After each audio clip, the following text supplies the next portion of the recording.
Olá, gente, tudo bem? Hoje é sexta-feira, graças a Deus, e estamos juntos mais uma vez para dar aquelas informações que você precisa saber sobre as consequências da pandemia no nosso dia a dia.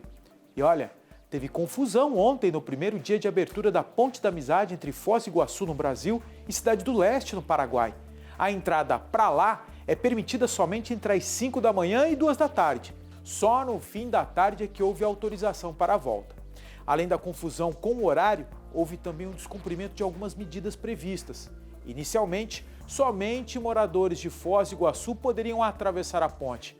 Mas como não houve fiscalização, o trânsito de turistas e sacoleiros ficou livre. Apesar dos imprevistos, a Associação Comercial de Foz comemorou o trânsito livre na ponte. Acompanhe.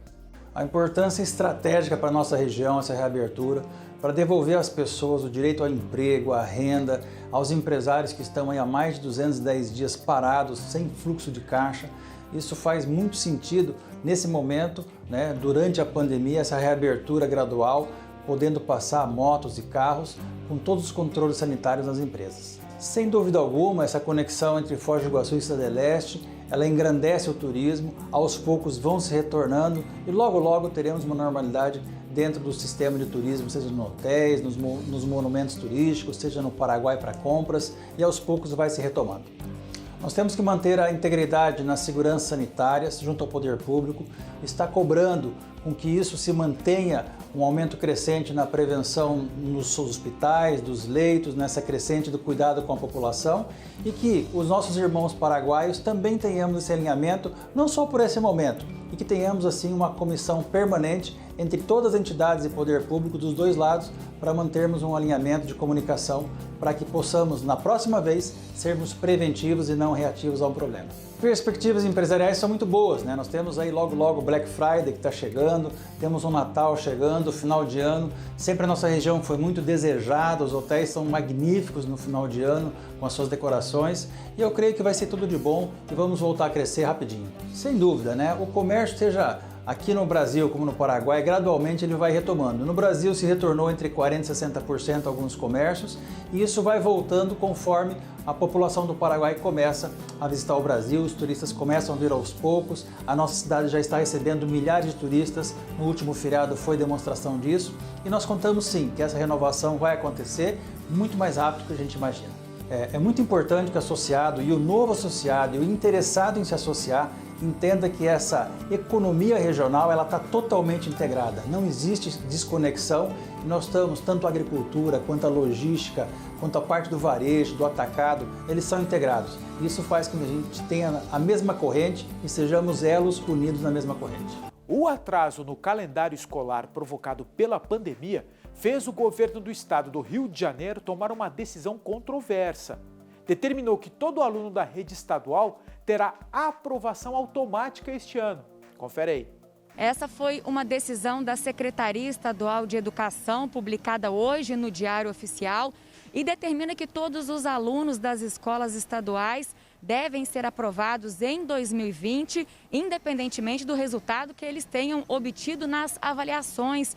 Por causa da pandemia, as aulas seguem de forma remota até o final do ano, com exceção dos alunos do terceiro ano do ensino médio. A gente lembra que a Rede Pública Estadual de Educação do Rio tem 706 mil alunos matriculados.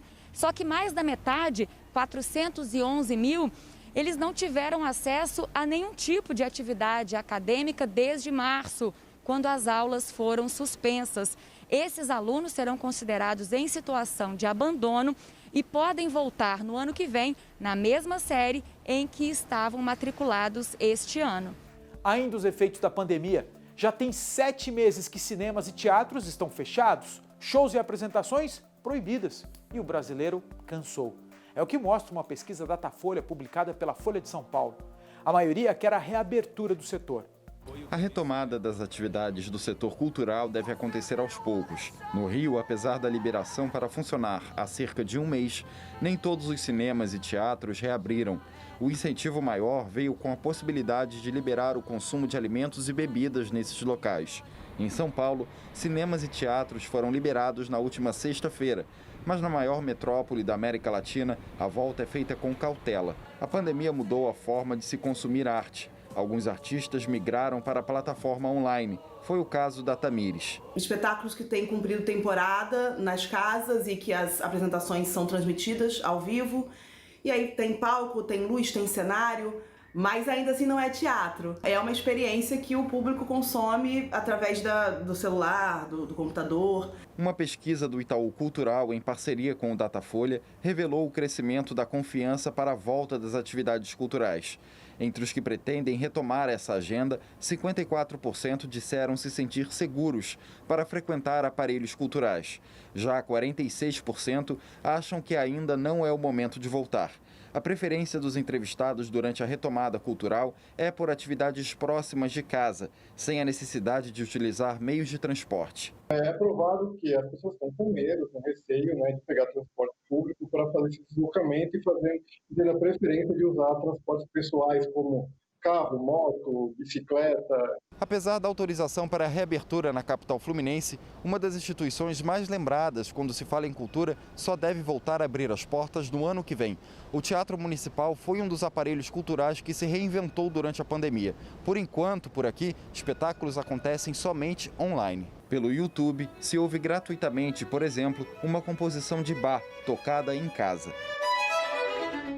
Uma medida econômica adotada pelo governo para manter o mercado aquecido é o aumento do percentual de empréstimo consignado para aposentados e pensionistas do INSS. Uma medida provisória permite desconto em folha de até 40% do rendimento do beneficiado. Mas essa história tem um outro lado.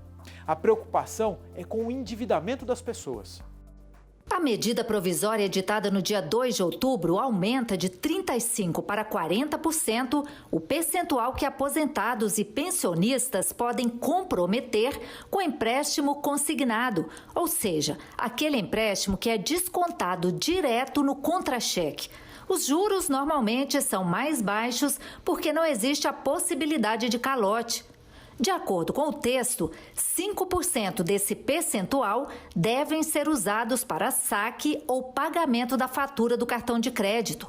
O novo limite vale apenas para empréstimos concedidos até o dia 31 de dezembro deste ano, quando deixa de vigorar o decreto de emergência pública devido à pandemia. Esse aumento da margem de crédito foi uma recomendação do Conselho Nacional de Previdência Social, que define as diretrizes gerais da Previdência e é formado por representantes de trabalhadores, de empregadores e do governo.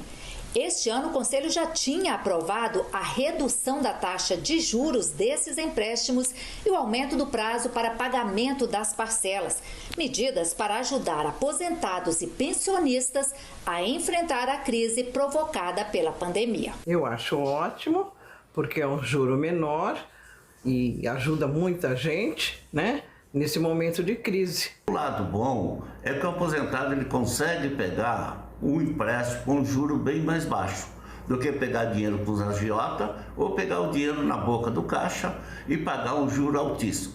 Então, por isso que nós defendemos e apoiamos nessa emergência, nessa situação que o nosso país se encontra, nós entendemos que é uma grande conquista para os aposentados e pensionistas do Brasil. A expectativa do governo é aumentar a oferta de crédito na economia e estimular o consumo no final do ano. Mas especialistas alertam: aumentar a margem de empréstimo pode significar aumento do endividamento. Isso pode ser muito preocupante e pode aumentar demais o endividamento dos beneficiários do INSS a ponto que eles não consigam honrar depois com as contas, que tem ali no seu dia a dia. Então é algo que merece muita atenção e que cada um tem que verificar se não estaria tomando um empréstimo maior do que aquele que consegue arcar. Não há consenso sobre esse tema.